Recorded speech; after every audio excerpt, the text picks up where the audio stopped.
Good afternoon, dear students. So the topic for our today's lecture is variation in the demand of water. In the previous lectures, we have studied about the various different types of demand of water. Then we studied about the per capita demand, right, and the various factors affecting it. Today we will discuss that what are the variations in demand of water. Now, why it is necessary to study these variations? Because the designing of a water supply scheme is based on these variations. So, before discussing about this, let us know what are the different types of variations in the demand of water. So, generally, the first variation which is being observed is seasonal variation. So, seasonal variation से यहाँ पे हमारा मतलब है variation से आप लोग क्या समझेंगे कि किसी भी चीज में क्या चेंज हो रहा है, कितना चेंज हो रहा है. तो ये जो वाटर की डिमांड होती है किसी भी पर्टिकुलर एरिया के लिए वो थ्रू आउट द जो ईयर है वो सेम नहीं रहेगी. और थ्रू आउट द ईयर भी जो सीजन है डिफरेंट, जैसे कि आपका समर सीजन आता है, विंटर सीजन आता है, रेनी टाइम आता है, रेनी सीजन बीच में. तो इन सारे सीजन्स में वेरी करेगी. जैसे कि समर सीजन्स में आपकी डिमांड ऑफ वाटर ज्यादा होगी क्योंकि वाटर का कंजप्शन उस टाइम पे ज्यादा होता है as compared to winter seasons and rainy seasons. तो ये तो था आपका सीजनल वेरिएशन, मतलब ये सीजन के अकॉर्डिंग जो पानी की डिमांड है वो चेंज करेगी. देन होता है डेली वेरिएशन. डेली वेरिएशन से यहाँ पे मतलब है कि हर दिन भी जो डिमांड होगी वो भी सपोज आप एक वीक में देखें, एक वीक में 7 डेज होते हैं, तो थ्रू आउट उन 7 डेज में वाटर की डिमांड जो होगी किसी भी कम्युनिटी की वो सेम नहीं रहेगी. जनरली जो वीकेंड्स होते हैं वहां पे पानी की डिमांड जो है वो ज्यादा रहेगी एज कम्पेयर टू वीकडेज, क्योंकि आपको पता है नॉर्मली जो भी घर के ज्यादा काम होते हैं, हाउस होल्ड एक्टिविटीज होती हैं, जैसे कि for example washing different clothes, तो ये सब हम जो हमारा हॉलीडे वाले डे होता है संडेज उसमें हम ज्यादातर करते हैं. तो इसीलिए as compared to weekdays weekends की जो वाटर डिमांड होगी वो ज्यादा होगी. तो ये तो हो गया डेली वेरिएशन, मतलब हर दिन भी जो पानी की डिमांड है वो चेंज हो रही है. देन डेली वेरिएशन के साथ साथ आवरली वेरिएशन भी होती है. मतलब ये तो आप समझ रहे होंगे कि सीजन में जो है वो डिमांड वेरी करेगी, फिर डेली भी डिमांड वेरी करेगी कि वीकेंड्स में हमारी डिमांड ज्यादा होगी. लेकिन एक दिन में जितने 24 आवर्स होते हैं उसके थ्रू आउट की जो पानी की डिमांड है वो वेरी करेगी. जैसे कि डिमांड जो है वो मॉर्निंग के टाइम पे आपकी ज्यादा रहेगी. सपोज हम यहाँ पे ग्राफ प्लॉट करें टाइम और डिमांड के बीच में एक दिन की. Suppose this is demand of water और ये आपका टाइम है. टाइम मतलब एक दिन का अगर हम देखें 24 आवर्स को प्लॉट करें तो जो पानी की डिमांड होती है वो देखिए मॉर्निंग के टाइम पे ज्यादा होगी, देन वो आफ्टरनून वाले टाइम में डिक्रीज करेगी, फिर देन इवनिंग के टाइम पे थोड़ा इंक्रीज करेगी और इस तरीके से आपका कर्व बनेगा. अब ये जो डिमांड का पैटर्न हम देख रहे हैं वेरिएशन का, तो ये जो पीक टाइम है ये जनरली होता है जैसे मॉर्निंग में 6 to 8 के बीच में आप देख सकते हैं ये पीक टाइम रहेगा.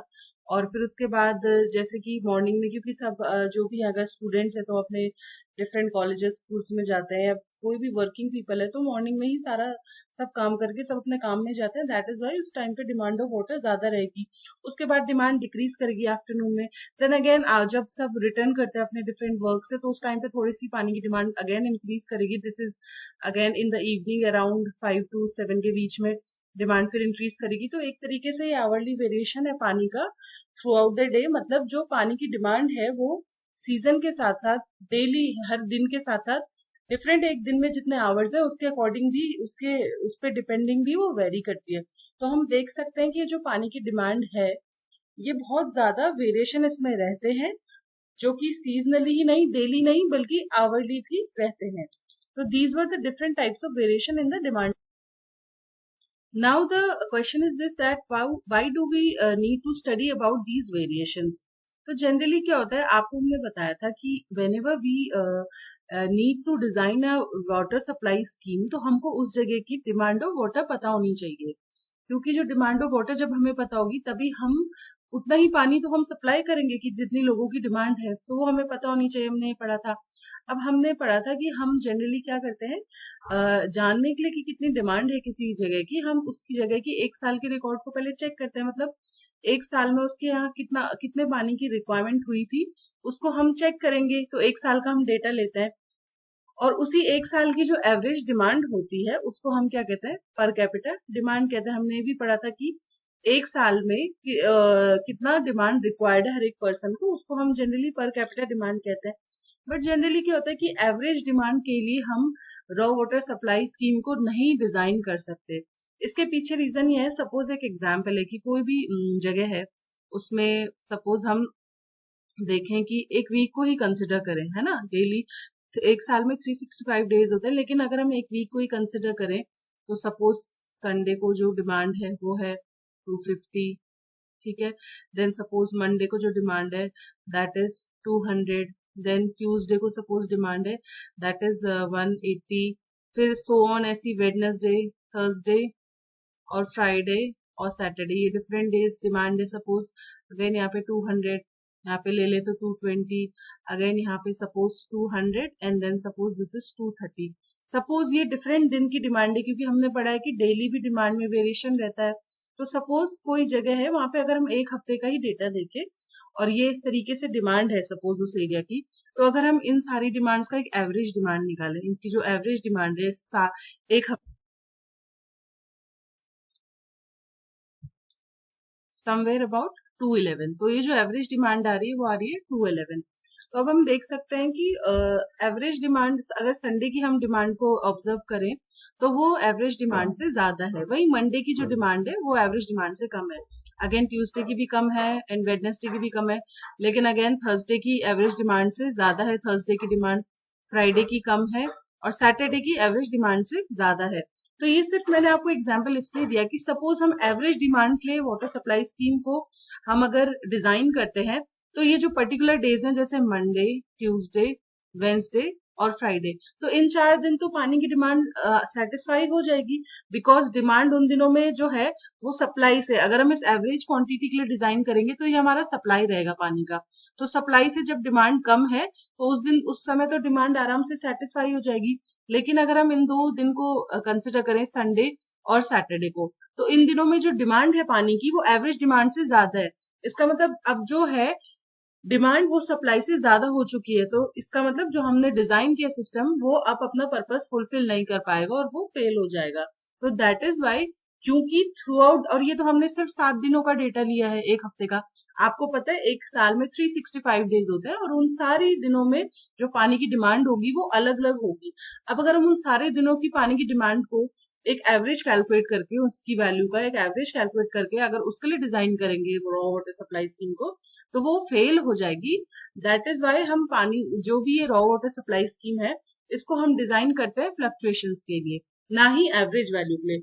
क्योंकि क्या होगा, एवरेज वैल्यू से जो पानी की डिमांड है वो हमेशा वेरी करेगी, और कई जब वो उससे कम होगी तब तो हमारा वाटर सप्लाई स्कीम वर्क करेगा, लेकिन जब वो उससे ज्यादा होगी तो वाटर सप्लाई स्कीम जो है वो वर्क नहीं करेगा। That is why we design the system for the fluctuations in value, not for the average value. Now you must be thinking that what do you mean by fluctuation? तो fluctuation मतलब किसी भी parameter की value, parameter जैसे यहाँ पे water demand है, तो किसी भी पैरामीटर की मैक्सिमम वैल्यू उसकी एवरेज वैल्यू से कितनी ज्यादा ऊपर है, ज्यादा है, उसको हम कहते हैं फ्लक्चुएशंस। तो फ्लक्चुएशंस का मतलब होता है कि कोई भी पैरामीटर है, यहाँ पे हमारा पैरामीटर है वाटर डिमांड, तो उस पैरामीटर की जो ग्रेटेस्ट वैल्यू है, ग्रेटेस्ट वैल्यू या largest value, greatest value of a parameter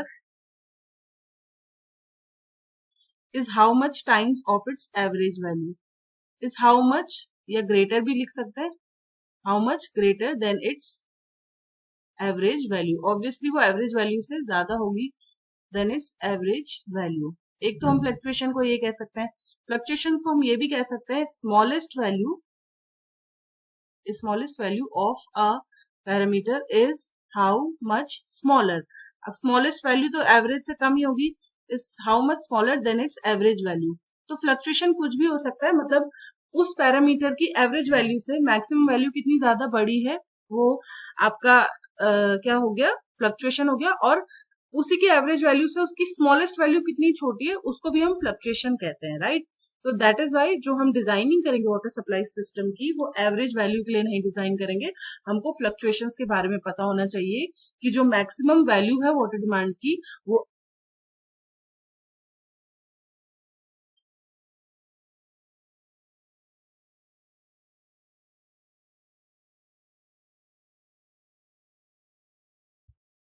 तो फ्लक्चुएशन बेसिकली क्या होगा, ये रेशियो होगा, फ्लक्चुएशन को मैं यहाँ पे एफ से लिख रही हूँ, fluctuation will be the ratio of, मतलब मैक्सिमम वैल्यू जो है वो एवरेज वैल्यू से कितनी ज्यादा है, तो Q max to Q average, या फिर हमने पढ़ा, और दूसरा इसका मतलब क्या है, जो एवरेज वैल्यू है वो मिनिमम वैल्यू से कितनी ज्यादा है, तो it will be ratio of Q average to Q minimum, right. तो मतलब फ्लक्चुएशन होता है, जैसे फ्लक्चुएशन का मैंने आपको मीनिंग बताया कि किसी भी पैरामीटर की मैक्सिमम वैल्यू उसकी एवरेज वैल्यू से कितना ज्यादा है, तो उन दोनों का जो रेशियो होगा दैट विल बी फ्लक्चुएशन।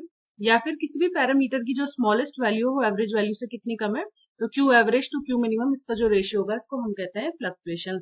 अब बेसिकली क्या होता है कि जब भी पिछले टाइम्स में जो भी स्टडी हुई होगी उसके अकॉर्डिंग जो डेटा निकलता है कि मतलब जो मैक्सिमम डेली डिमांड है, right, maximum daily demand, maximum daily demand वो क्या होती है, वो होती है 1.8 टाइम्स ऑफ, दाल तो डाली ना है?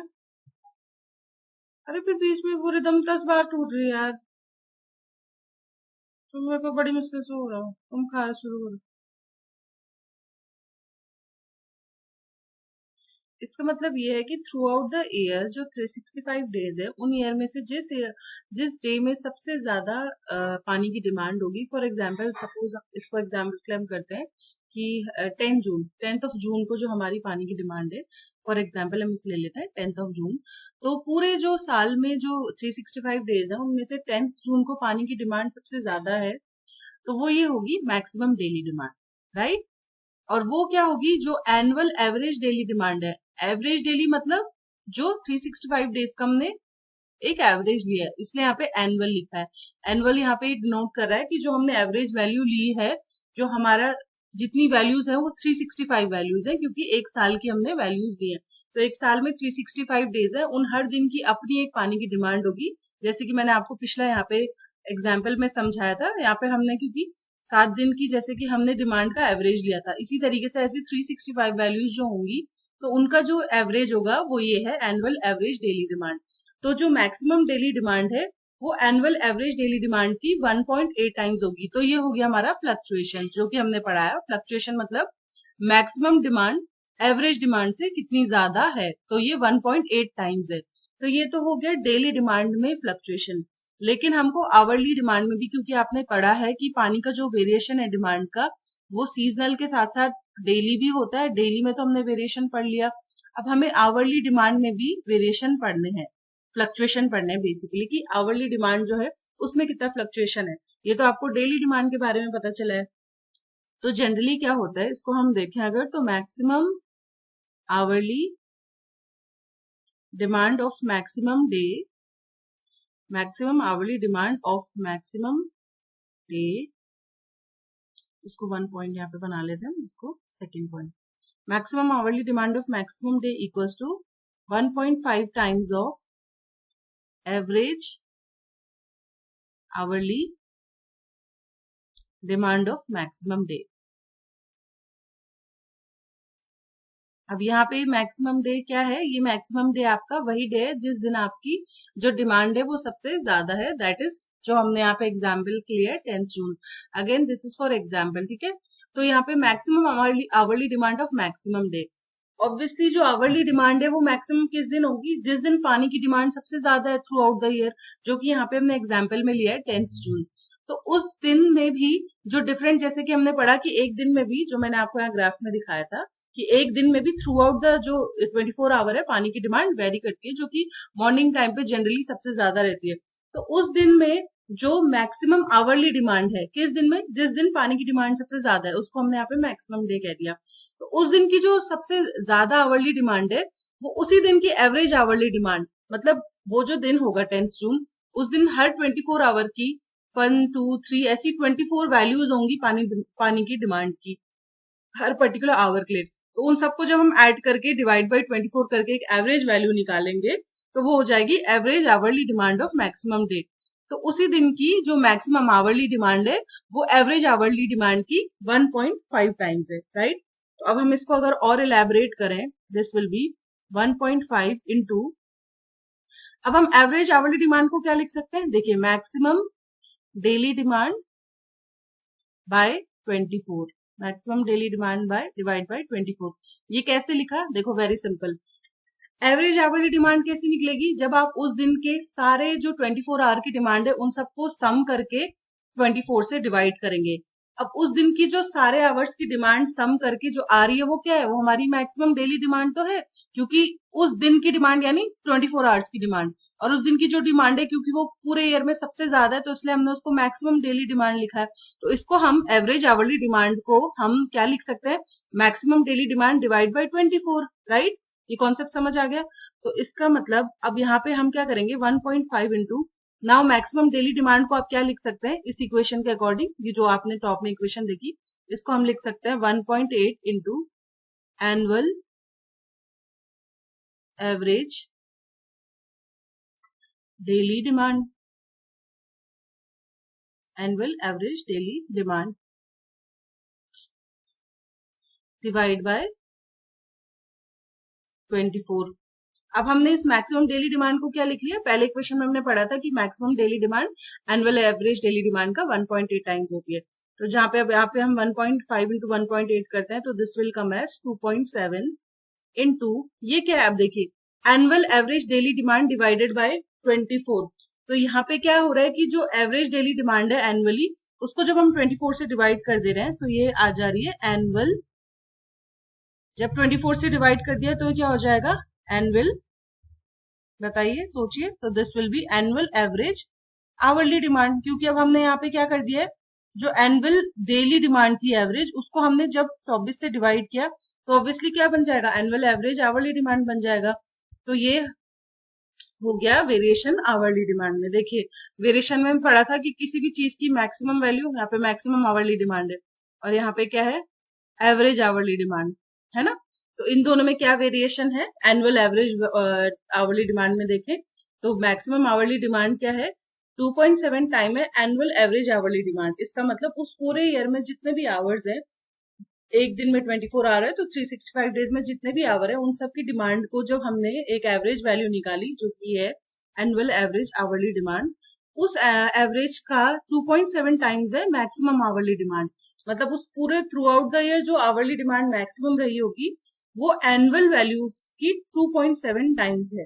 तो ये दो जो है ही हमने फ्लक्चुएशंस पढ़े, इसको मैं फिर से समझा देती हूँ। जो फर्स्ट टर्म है वो तो सिंपल है कि मैक्सिमम डेली डिमांड जो है मतलब through out the year 365 days में एक जो एवरेज वैल्यू है यानी एनुअल एवरेज डेली डिमांड, और उन 365 डेज में जिस दिन सबसे ज्यादा डिमांड जो है वो कितनी होगी, वो होगी 1.8 टाइम्स ऑफ एवरेज वैल्यू। तो जब हम डिजाइन करेंगे तो हम इस फैक्टर को ही कंसिडर करेंगे रादर देन एवरेज वैल्यू को कंसिडर करने से। अब हमको पता है डेली डिमांड तो वेरी करती है लेकिन आवरली भी डिमांड वेरी करती है, तो हमें आवरली डिमांड में भी कितना फ्लक्चुएशन है ये भी पता होना चाहिए, क्योंकि ऑब्वियसली सुबह के टाइम पे पानी की रिक्वायरमेंट ज्यादा है तो इसीलिए हमें जो आवरली फ्लक्चुएशंस है वो भी पता होने चाहिए, क्योंकि वो भी वेरी कर रहे हैं। एक दिन में throughout the 24 hour demand एक कांस्टेंट वैल्यू नहीं है, तो पानी उसी के अकॉर्डिंग सप्लाई होगा। तो मैक्सिमम आवरली डिमांड जो है मैक्सिमम डे की, यहाँ पे मैक्सिमम डे वो दिन है जिस दिन पानी की सबसे ज्यादा डिमांड है, जो कि हमने एग्जाम्पल में 10 जून लिया फॉर एग्जाम्पल। तो maximum hourly demand of maximum day is equals to 1.5 times of average hourly demand of maximum day. अब हमने इसको और इलेबोरेट किया तो average hourly demand of maximum day को आप लिख सकते हैं maximum daily demand divided by 24, क्योंकि जो मैक्सिमम डे की जो वैल्यू है पानी की डिमांड की वो मैक्सिमम डेली डिमांड ही है। जब हम उसको 24 से डिवाइड कर लेंगे तो वो उसी दिन की आवरली डिमांड दे देगी, एवरेज वैल्यू दे देगी, राइट।